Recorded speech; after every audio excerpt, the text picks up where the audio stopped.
So let's talk about managing the workspace now.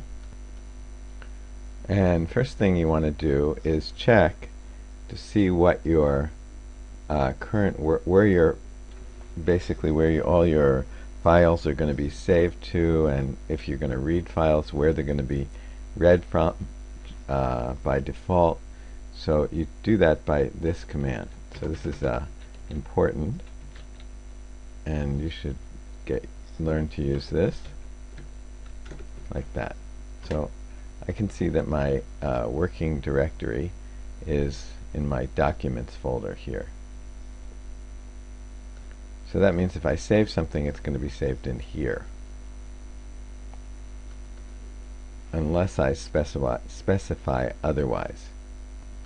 So here's a list of functions for managing the workspace. So as we saw, the first one is here. That will tell me where I'm currently going to be saving files and reading files from, but you can change it by setting the working directory. It's the command is set working directory here, and then you have to put the directory that you want to change it to in you have to put the location and in quotes. For example, suppose my working directory is here, but I want to change it to downloads for some reason. Or I want to, let's say, okay, instead of that, let's suppose I have a project called Teaching Class 1, and I want to save it to there. So let me create such a directory first.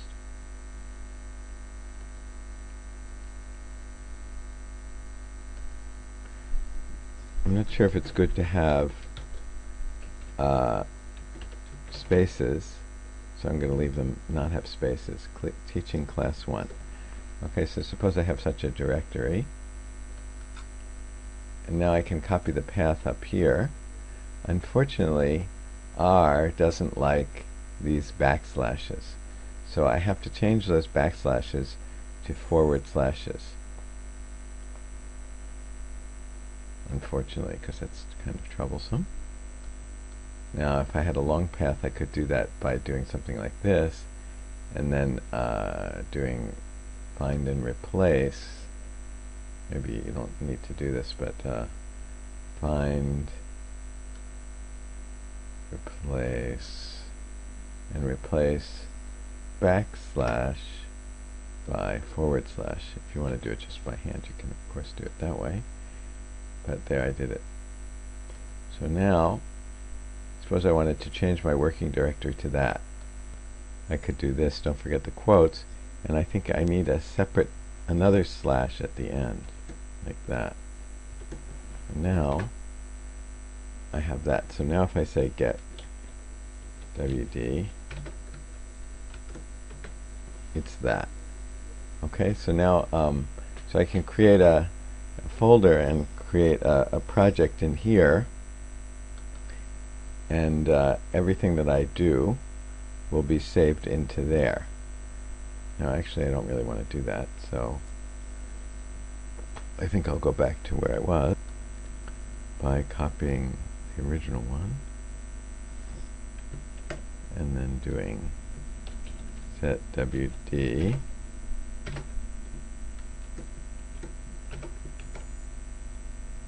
I think I need to, let's try it without the final forward slash. I think it won't work. Maybe it does.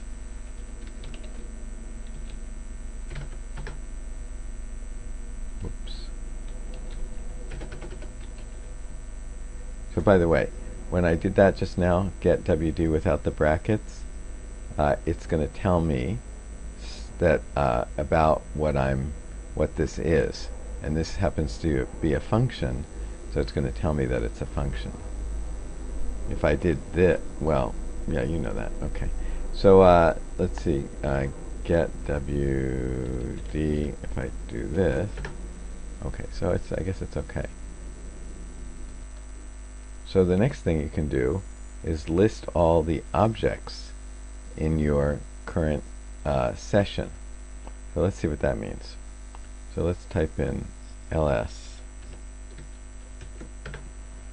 So remember that in this session I've created things like X and XM and XT. I haven't closed my session yet, and it's still all there. And I think we had a variable called age, and so on. These are all the different things that we've worked with in this session, and I can see them all here. So what it means is that X is still available to me. So if I type X, I still have whatever X was. Was that what X was? That must be from it. That's a different X probably, because maybe that was created when I used some of the sample demos. X might have been created there. Let's try age. What's age? That I think I used recently. Yeah. Okay. So the age variable is still there, and I also had xt. What was that? xt. So you should try this as well and see what you have in your list of objects currently, and then you can sort of choose a few of them and see what they're actually equal to. Now if there's some objects you don't want to have there, you want to get rid of them, because when they're there, they're stored in memory, and that means they're using some space in your memory, in your computer's memory, and so you may want to, if they're really big objects, you may not want them there if you're not really going to use them, and then you can remove them. Let's try that. Let's try to remove something like this X. Okay, now if I do ls, I guess X won't be there anymore. Okay, and if I type in X, it won't know what it is. So try to do that now as well. Help and options, you can learn about the available options. Options shows all the options that you have set up for your R session, and there are a lot of them that we don't even know that they've been set up. The default options are there, and you can list them if you want just by typing in options. You see a long list. So try that.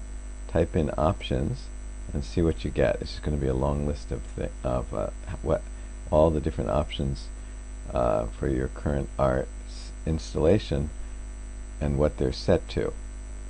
Okay, so try that. You can see there are all these different options. Now one of them is somewhere digits here. So that means that we're currently set to show 7 digits. That means 7 digits after the decimal point. So maybe, let's see, was that true? Okay, here was X before I deleted it, right? And you can see there are 7 digits being shown. So maybe you don't want so many digits being shown. So you can set that particular option like this. Options digits equals 3. And okay, now let's try something like this. Try this. Digits equals 3. Try 8/3. You get this, just 2 digits. Now if you set options digits equals 5, you get just 4 digits. So it might be that it rounds the 5th digit down. So you only get 4 digits. Okay? Okay, the next command here. This is not a command to manage your workspace, but then later you can look at it.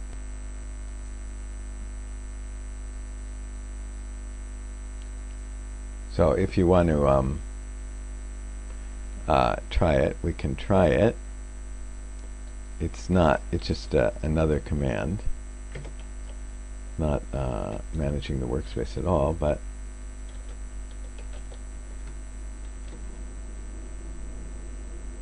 what was it again? 20? Okay, so we do that. So if I print X, let's see what we get.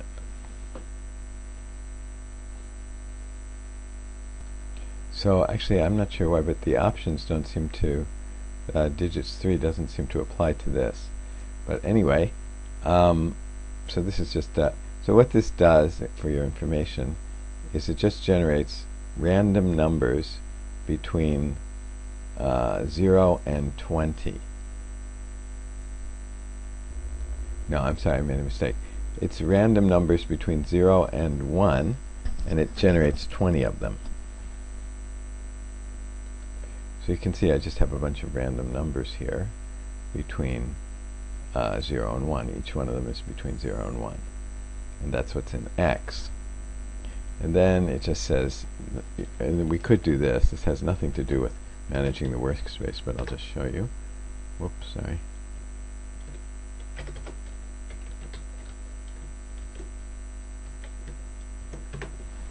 So it just tells me some statistics about these numbers. Like the mean of these numbers is 0.4930.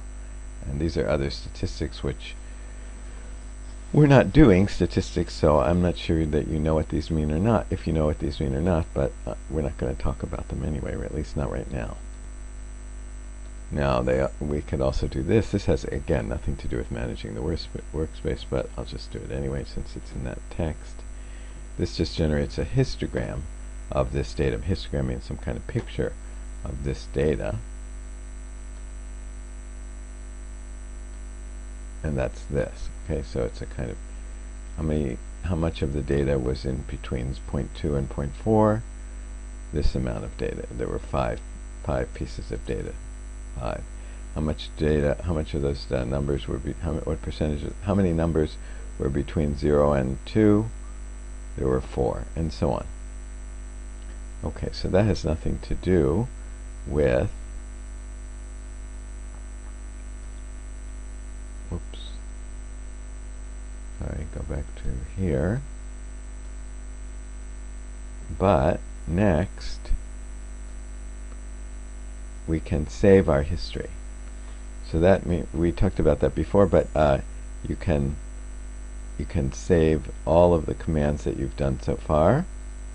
So that means you can either do that from here, save history, or you can do it like this, save history. So if you don't want to type it, maybe you want it to be in a list of commands that you run, so then you can have it type, you can include this command. So now these commands are also all included in my history. Now if I want to save not the history, but all of the images, I'm sorry, all of the objects as well, I can do that as well by typing save.image. That's the same as saving the workspace.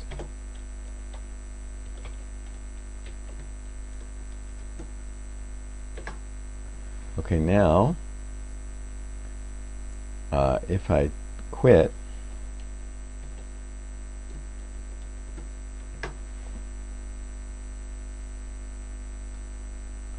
and now I reload R, I'll have all of that stuff because I saved it.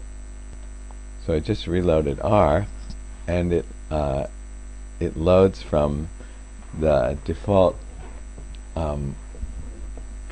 working directory, which is where I saved everything. By the way, you can see that. You can see the history and the whole workspace here, and that's what it's loading when I load it up. And so if I, for example, I'm going to hit the arrow key, the up arrow key, and I'm just going back to the same commands that I ran, and if I type X, it's still there because it's been loaded into memory. These are the same values that I just created with that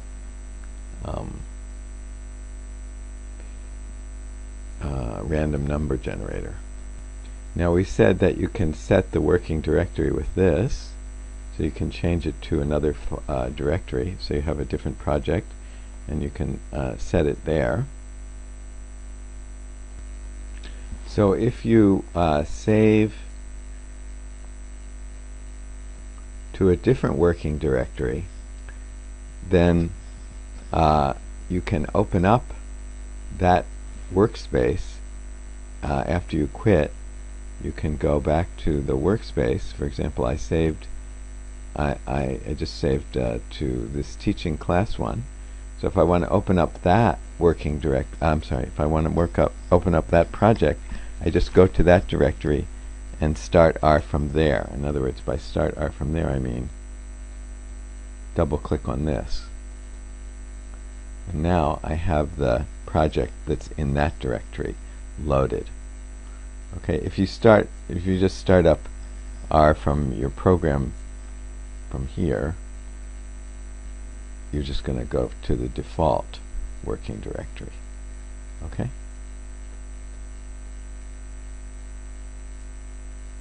So if you're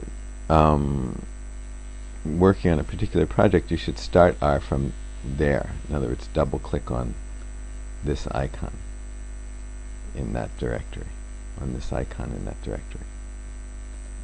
Or an alternative to that is to just start up in the normal way using this, and then set your working directory to the project that you wanted, and then follow that by load without any options in here, nothing in there, and that lets you start up where you left off in your last session and keeps the data and settings separate between projects.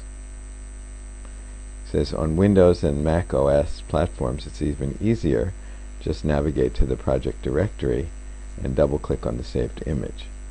Doing so will start R, load the saved workspace. That's what I was talking about. You just go to the directory and double click on it and set the current working directory to this location. So if you don't manage your projects in this way, it gets very messy.